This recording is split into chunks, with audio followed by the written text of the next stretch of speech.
Hello students. तो আজি मैं तुम्हारे chapter number 12 exercise 12.1 question number 8 discuss करें। ठीक है। तो आगत आम क्वेश्चन नम्बर 7 लगे अलरेडी डिस्कस कर। तो क्वेश्चन नम्बर 8 चुआ कि कैसे क्वेश्चन नम्बर 8 आमार आछे limit x tends to 3 x to the power 4 minus 81 divided by 2x square minus 5x minus 3। तो এইটো আমার কোয়েশ্চন আছে। তো ইয়াত আমি ফার্স্টত চেক কৰিব লাগিব whether it is 0/0 or not, হয় না?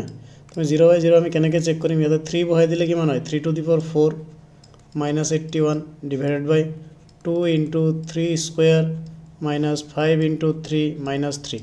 তাৰমানে ইয়াত 3 to the power 4 81 minus 81 0 হ'ব আৰু এইটো কিমান 9 আৰু 2 18 আৰু 15 আৰু 3 18 তাৰমানে 0।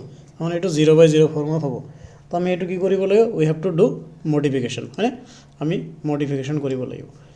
তো এতিয়া আমি কি কৰিম? এতিয়া আমি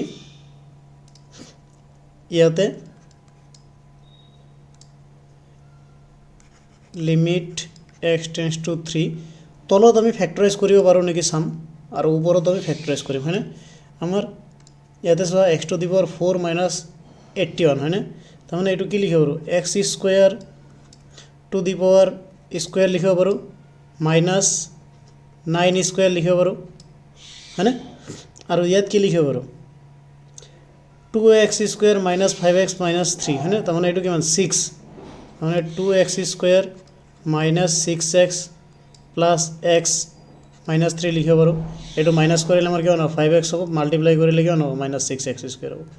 তো এতিয়া নেক্সট কি কৰিব পৰা যায়? ওপৰত আমাৰ কি হ'ল? এইটো a square minus b square হ'ল, হয়নে? তাৰমানে এইটো আমি কি লিখিব পাৰোঁ? a plus b into a minus b, মানে x square plus 3 into x square x square plus 3 নহয়, x square minus x square plus 9 into x square minus 9। আৰু তলত কিমান হ'ব? ইয়াৰ পৰা 2x কমন ল'লে এক্স মাইনাছ 3 আৰু ইয়াৰ পৰা প্লাছ 1 কমন ল'লে এক্স মাইনাছ 3 হ'ব। তো আমাৰ এইখিনি পালোঁ। তোমালোকে ভিডিঅ' পজ কৰি নোট কৰি ল'বা। নেক্সট আমি কি কৰিব পাৰোঁ? নেক্সট আমি লিমিট x টেন্স টু 3 তোমালোকে এল টি জেগাত LIM লিখিব পাৰা। ইয়াতে আছে এক্স স্কুৱেৰ প্লাছ 9, হয়নে? এইটোকতো আমি ভাঙিব নোৱাৰোঁ, এইটোক ভাঙিব পাৰোঁ। এক্স স্কুৱেৰ মাইনাছ 3 স্কুৱেৰ লিখিব পাৰোঁ। আৰু তলত কি লিখিব পাৰোঁ? তলত ইয়াৰ ফেক্টৰ দুটা কি হ'ব? 2x plus 1 into x minus 3, 2x plus 1 into x minus 3। তো আকৌ ইয়াত কিমান হ'ব? X square minus 3 square a square minus b square, তাৰমানে a plus b into a minus b হ'ব। এইখিনি হ'বনে নাই? আৰু ইয়াত আমাৰ কিমান থাকিব? এক্স স্কুৱেৰ প্লাছ 9 আৰু আমাৰ তলত কি থাকিল? 2x plus 1 into x minus 3। ইয়াতে লিমিট x টেন্স টু 3। ঠিক আছে, এইটো ডিভাইড আছে মাজত। এতিয়া আমি কি কৰিম? এক্স মাইনাছ 3 কি কৰিম? কেঞ্চেল কৰিম। তো ইয়াতে গ'ল এক্স মাইনাছ 3 কেঞ্চেল। এতিয়া আমি লিমিটৰ ভেলু পুট কৰি চাম 0/0 হয় নেকি। যদি নহয় তেতিয়াহ'লে সেইটোৱে এনচাৰ। ঠিক আছে, তেতিয়া লিমিটৰ ভেলু পুট কৰা। 3 বহাই দিয়ে এক্সৰ জেগাত, তাৰমানে কি 3 স্কুৱেৰ প্লাছ 9 3 প্লাছ 3 ডিভাইডেড বাই 2 ইনটু 3 প্লাছ 1। তো এইটো চিম্প্লিফাই কৰিলে কিমান হ'ব? 3 স্কুৱেৰ মানে 9 প্লাছ 9 ইনটু 3 প্লাছ 3 মানে 6 ডিভাইডেড বাই এইটো কিমান হ'ব? 6 প্লাছ 1 মানে 7, তাৰমানে এইটো 18 ইনটু 6 ডিভাইড বাই 7। তো এইটো মাল্টিপ্লাই কৰিলে কিমান হয়? 8108 ডিভাইড বাই 7, তাৰমানে 108 ডিভাইড বাই 7 এইটো হ'ল আমাৰ এনচাৰ। ঠিক আছে, তো এনেকৈ আমি কুৱেশ্যনবিলাক কৰিব লাগিব। ঠিক আছে, এইটো আমাৰ এনচাৰ। তো আমি নেক্সট কুৱেশ্যন চাওঁ।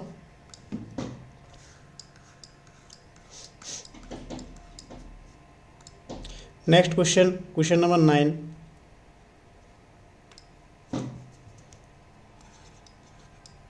কুৱেশ্যন নম্বৰ 9 আমাৰ কি আছে? কুৱেশ্যনটো লিখা লিমিট x টেন্স টু 0 আছে, তাৰপিছত আছে ax প্লাছ b ডিভাইডেড বাই cx plus 1 হয়নে cx plus 1 তো এতিয়া আমি কি কৰিম ইয়াতে 0 বহাই দিম 0 বহাই দিলেই এনসাৰ হৈ যাব 0/0 নহয় তুমি যদি এটা লিমিটৰ ভ্যালু 0 বহাই দিও তাৰমানে কি a into 0 plus b divided by c into 0 plus 1 তাৰমানে 0 plus b divided by 0 plus 1 তাৰমানে এনসাৰ কিমান b এটাৰ এনসাৰ b তো নেক্সট চোৱা question number 10 question number 10 চোৱা question number 10 আমাৰ কি আছে limit z tends to 1 z to the power 1 by 3 minus 1 divided by z to the power 1 by 6 minus 1 তো এই কোশ্চেনটো আমি x to the power n minus a to the power n divided by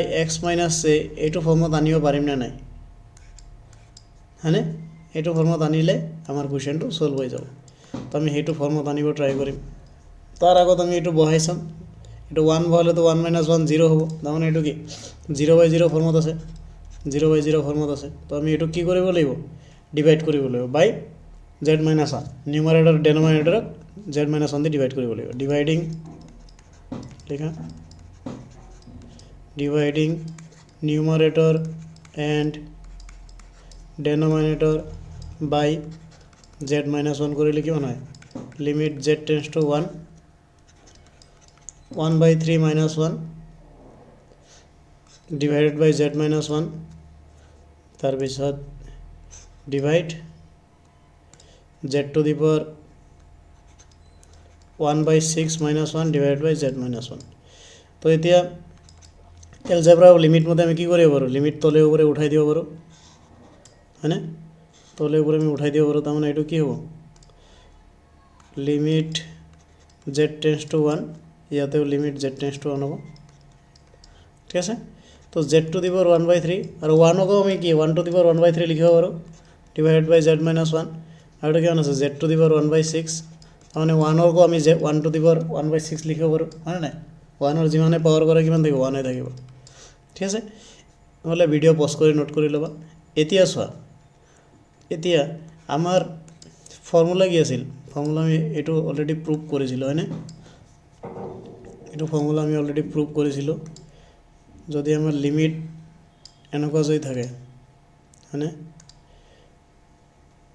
limit x tends to a যদি থাকে তেতিয়াহলে এটো কি হয় n a to the power n minus 1 হয় মানে x এর পাওয়ার যিমান থাকিব হেতু into a into n minus 1 তো আমার এটোর লগত এটো মিলাইছো তো ইয়াতে আমার z এর পাওয়ার কিমান আছে ইয়াত x আছিল তাতে কোশ্চেনত ইয়াতে z আছে আমার ফর্মুলাত কি আছিল x আছিল তো ইয়াতে মাইনাস টেন্ডস টু 1 আছে তাতে টেন্ডস টু a আছিল এটো x minus a আছিল হয় না তো এটো কারণে 1 আছে তো এতিয়া চোৱা এতিয়া আমাৰ ইয়াত z এর পাওয়ার কিমান আছে 1/3 তার মানে এটো কিমান হ'ব 1/3 ইনটু a মানে কিমান 1 ইয়াত পাওয়ার কিমান 1/3 minus 1 আৰু ডিভাইড বাই কিমান হ'ব 1/6 1 to the power 1/6 minus 1 তো 1 to the power 1/6 1 এটো মাইনাস কৰিলে আমাৰ কিমান হ'ব যেনে কৰে তোমাৰ 1 এর পাওয়ার তো 1 এ হ'ব না না তো এটো যদি এলসিএম ল দিতে হলে কি হবে 3 minus 1 তার মানে কি মাইনাস 2/3 এটো কিমান হ'ব 1/6 1 to the power minus 5/6 তো 1 এর পাওয়ার যিমানে লিখা 1 হ'ব তার মানে কি 1/3 আর 1/6 তো এটো কি হ'ব উপৰত উঠি যাব তাৰ মানে এটো কিমান হৈ যাব आंसर ক্যান্সেলেশন কৰিলে ক্যান্সেল কৰিলে 2 হয় আমি এটোৰ आंसर আমি কিমান পালো 2 ঠিক আছে এটোৰ आंसर আমাৰ কিমান হ'ল 2 তো আমি কোশ্চেন বিলাক এনেকৈ কৰিব লাগে ঠিক আছে তো থ্যাংক ইউ আজিলৈ ইমানেই